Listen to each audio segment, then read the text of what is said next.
Hello दोस्तों, स्वागत है आप सभी का पीआरटी टीचर क्लासेस में। मैं आप सभी का स्वागत करता हूं और एक नई खुशखबरी के साथ आप सबके समक्ष आया हूं।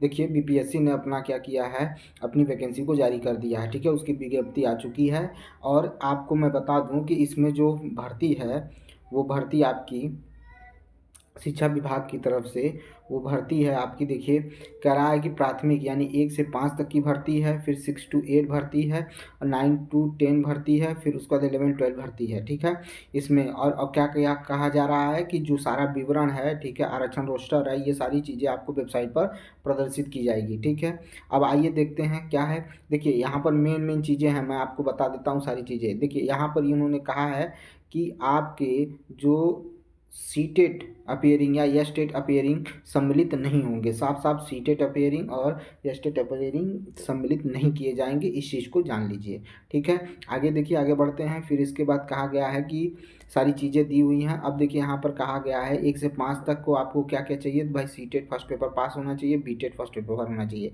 और सेकेंड के लिए बीटेट सेकेंड पेपर और सीटेट सेकेंड पेपर होना चाहिए 6 to 8 के लिए। और 9 से 10 के लिए आपको क्या होना चाहिए, तो एस्टेट पेपर फर्स्ट होना चाहिए, और 11 और 12 के लिए एस्टेट पेपर 2 होना चाहिए, वो भी उत्तीर्ण होना चाहिए। ऐसा नहीं है कि नहीं आपका अपियरिंग चलेगा, नहीं, अपियरिंग नहीं मान्य है। आपको मैं बता दूं कि अपियरिंग मान्य नहीं है। अब देखिए इस चीज़ को, अब आगे बढ़ते हैं। देखिए, फॉर्म आपका कब से भरा जाएगा इसके बारे में आपको बता दूं। पहले तो 1 to 5 देख लीजिए। हम लोग विशेष कर 1 to 5 की ही बात करेंगे, क्योंकि हमारा 1 to 5 का ही टारगेट है।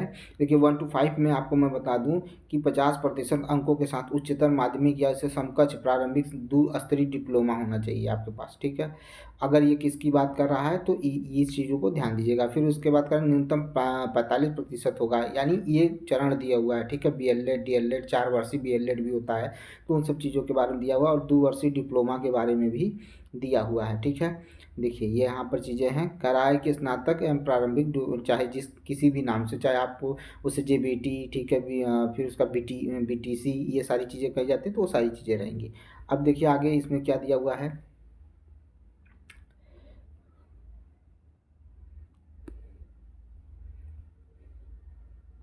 देखिए, ये जो चीज़ें हैं मेरी, अगर हम बात करें, जैसे दिया हुआ है कि NIH DLED मान्य नहीं है भाई, 18 महीने वाला। एकदम सीधे सीधे सुन लीजिए, 18 महीने का NIH DLED मान्य नहीं होगा। ठीक है, और अगर आपको ये विज्ञप्ति का ये जो PDF है अगर चाहिए, तो आप मेरे टेलीग्राम पर जाकर इसे डाउनलोड करके देख सकते हैं। देखिए, आपका फॉर्म कब से भरा जाएगा उसके बारे में जान लीजिए।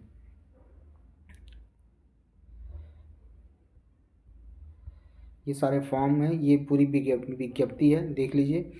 और देखिए, कह रहा है कि फर्स्ट पेपर जो होगा, यानी प्राइमरी का जो एग्ज़ाम होगा, उसमें जो होगा यह 2 भागों में होंगे। ठीक है, फर्स्ट पेपर सेकेंड पेपर।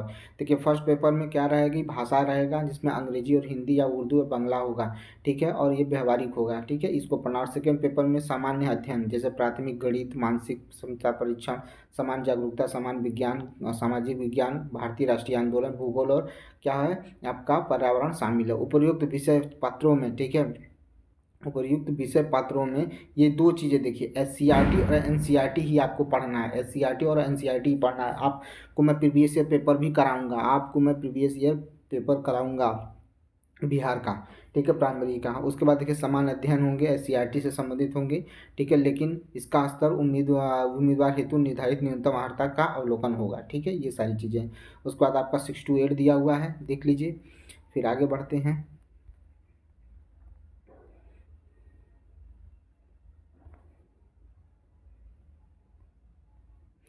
देखिए, ये देखिए रजिस्ट्रेशन एंड भुगतान, ठीक है, प्रारंभ करने की तिथि 10 तारीख से शुरू होगा और 23 तारीख तक भरा जाएगा। विलंब शुल्क और रजिस्ट्रेशन भुगतान के लिए अंतिम तिथि 25 तारीख होगी। अभी वैसे नॉर्मली देखेंगे तो आपका जो फॉर्म भरा जाएगा 10 से 23 तारीख के बीच में भरा जाएगा, और अगर आप विलंब शुल्क देते हो तो 25 तारीख तक। ऑनलाइन आवेदन प्रारंभ किया जाएगा 10 तारीख से, और 25 तारीख को अंतिम तिथि है। इसको भरिए फॉर्म को और लग जाइए तैयारी में, मेरा यही कहना है। और सारी चीज़ें देखिए, ऑनलाइन आवेदन पत्र, माध्यमिक शिक्षा पात्रता परीक्षा या स्टेट 2023 का रिजल्ट नंबर, कार्ड नंबर, ठीक है, रिजल्ट कार्ड नंबर रहना चाहिए के स्थान पर BSBE। ठीक है, क्या रहा, ID नंबर होना चाहिए। ठीक है, कारण निर्गत तिथि पर स्थान और परीक्षा फल प्रकाशन की तिथि अंकित करेंगे। ठीक है, ये हो गया। करा ऑनलाइन आवेदन पत्र। ठीक है, प्राथमिक एवं माध्यमिक के लिए या सीटेट उत्तीर्ण उम्मीदवार प्रमाण पत्र या अंक पत्र अंकित करेंगे, सीरियल नंबर। ठीक है, निर्गत तिथि के करेंगे, अंकित करेंगे। ठीक है, जिस दिन मतलब आपका ये पास हुए थे, जिस दिन आपका रिजल्ट आया था। ठीक है, ये सारी चीज़ें होंगी। ठीक है, फिर कह रहा है कि अभ्यर्थी यदि एक से अधिक विभाग के पद हेतु आवेदन करेंगे तो आवेदन ऑनलाइन आवेदन हेतु भुगतान करने के लिए पूर्व उम्र संबंधी शर्तों को आश्वस्त होने को उपरांत ही भुगतान करें, अन्यथा स्थिति में ओवर एज होने पर उम्मीदवारी रद्द कर दी जाएगी। ठीक है, भुगतान राशि वापस नहीं की जाएगी। इन सब चीज़ों को आप विस्तृत जानकारी दी हुई है, इसको आराम से आप पढ़ सकते हैं। और उसके बाद आपको मैं बता दूं, फॉर्म 10 तारीख से भरा जाएगा और 23 तारीख तक फॉर्म भरा जाएगा। ठीक है, ये सारी चीज़ें हैं। और एक चीज़ और बता दूं, इसमें इस विज्ञप्ति में अभी तक प्राइमरी में कितनी वैकेंसी है और 6 to 8 में कितनी है, 9 10 में कितनी है और 11 12 में अभी ये पूरी जानकारी नहीं आई है, लेकिन कुछ समय बाद आपको ये जानकारी मिल जाएगी। ठीक है, तो तैयारी करते रहिए, मस्त रहिए, मिलते हैं नेक्स्ट वीडियो में।